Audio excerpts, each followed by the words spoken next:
So now that you've seen the commercial for Totino's pizza rolls, where do they come from? Entrepreneurs start businesses for different reasons. Sometimes it's sort of by accident. They could be really talented at something, like cooking, and so many people want their products that they make more and more and more until it becomes a business. This is what happened to Rose Totino. Today we're going to read how Rose and her husband became entrepreneurs. Italian upbringing. Rosanella Winifred Cruciani was born on January 16, 1915, in Minneapolis. Her family called her Rose. Rose was the middle child. She had 6 brothers and sisters. The Crucianis had immigrated to the United States from Italy in 1910.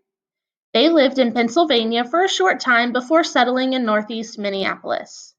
Northeast Minneapolis was home to many Italian immigrants. The Crucianis and other families in the neighborhood kept their Italian culture alive. Rosa's mother was a skilled cook who often made classic Italian foods. One was a pie made of dough and topped with sauces, cheese, and sausage. The dish was called pizza and was a family favorite. Rosa's mother passed her recipes and cooking talents to her daughter. The Cruciani family did not have a lot of money. Rosa's father taught his children that success came through hard work. At age 16, Rose dropped out of school to work full-time and earn money to help her family. Rose cleaned other people's houses. She earned $2.50 each week for this work. During her childhood, Rose's family had chickens and a garden to help provide food. Chapter 3: Family and Food. Rose worked very hard at her job, but she made time to socialize too. One night, she attended a party at the Viking Dance Hall in Minneapolis. There, Rose met Jim Totino. Jim was a baker. Like Rose's, his family came from Italy. Also like Rose, Jim had dropped out of school to work. Rose and Jim began dating. By this time, Rose was working at a local candy factory. In 1934, she married Jim and took his last name. Rose Totino quit her job to take care of her new husband and their home. Totino and Jim had 2 daughters, Joanne and Bonnie. Cooking was a large part of Totino's role in caring for her family. She also cooked for others outside of her home. Totino was involved in the Parent-Teacher Association, or the PTA, at her daughter's school. She often brought food she made to PTA meetings. This included homemade pizzas topped with sausage. People loved Totino's cooking. Many asked her to cook her delicious dishes for their events. Soon, Totino began catering friends' parties and family gatherings. Many encouraged her to open a restaurant. By the 1950s, Totino and Jim had heard this request enough times that they began to consider it. Totino also made desserts. One sweet dish she made was a pie topped with cinnamon and sugar.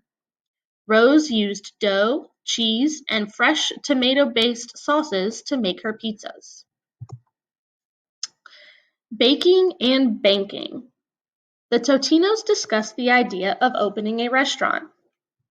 Totino made several dishes well, but she and Jim felt her pizza was most popular within their community. The couple decided to open a pizzeria. However, opening a restaurant cost money. The Totinos figured out they would need $1,500 to rent or buy a location, purchase ovens, and more.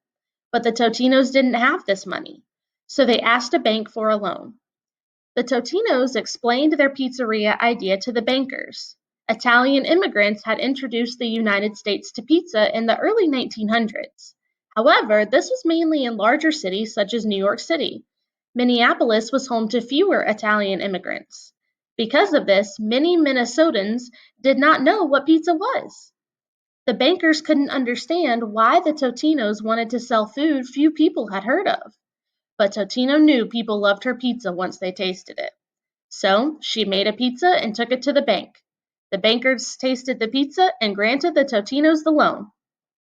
Americans were becoming more interested in foreign foods in the 1950s. At this time, pizza was considered exotic to non-Italians. Restaurateurs. The Totinos got right to work. They found a location in northeast Minneapolis near where they had both been raised. Totino and Jim named their restaurant Totino's Italian Kitchen. The shop opened on February 7, 1951. It was one of the city's first pizzerias. Totino's Italian Kitchen was a takeout restaurant only. There were no tables for customers to sit at and dine. Instead, people ordered at a counter or window and took pizzas that were hot and ready to eat to go. The Totinos also sold pre-baked pizzas that had cooled. Buyers could take these pizzas home and reheat them. The pizzeria was immediately successful. On its first day of business, a line of customers stretched for several blocks. From then on, during business hours, the shop was always full of people stopping by to pick up pizzas. Customers loved Totino's Pizzeria, but many had the same suggestion for Totino and Jim. These diners told the couple at the shop they should have tables and chairs so customers could eat at the restaurant. The Totinos listened. During the shop's early years, the couple added a section of tables and chairs. Totino's Italian Kitchen became a full-service restaurant. And now not only the restaurant, but now you can even go to grocery stores and buy more Totino's Pizzeria items, such as Totino's Pizza Rolls, Totino's Party Pizzas, and more.